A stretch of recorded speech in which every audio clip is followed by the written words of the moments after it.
Davao nagkatensyon sa bigayan ng ayuda para sa mga tricycle driver. Para sa detalye, nasa linya si News 5 Mindanao correspondent Bril Montalvo. Bril?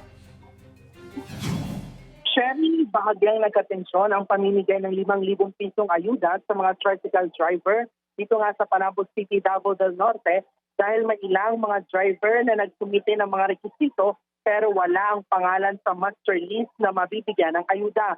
Ayon naman sa LGU dito sa Panabos City na siyang nagbibigay ng mga listahan ng benepisyaryo sa DSWD, nasa higit 4,000 ang kanilang isinumiting pangalan sa ehensya pero nasa higit 3,000 lang ang nabigyan.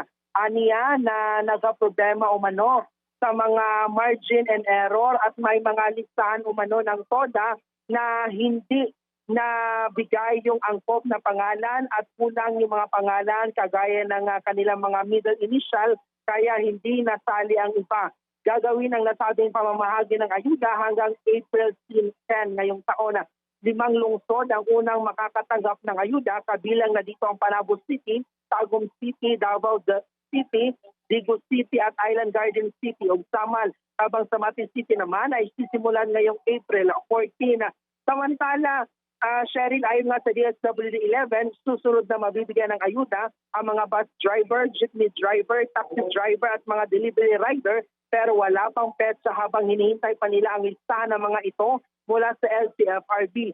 Para naman sa mga munisipalidad sa Davao Region, magsisimula ang pamamahagi ng ayuda sa mga tricycle driver ngayong April 16. Inaasang aabot sa 30,000 individual ang mabibigyan ng ayuda sa rehiyon at posible ring magkakaroon pa ng second tranche ang pamamahagi ng ayuda kung magtatagal pa ang fuel crisis. Cheryl. Daghang salamat, Bril Montalvo.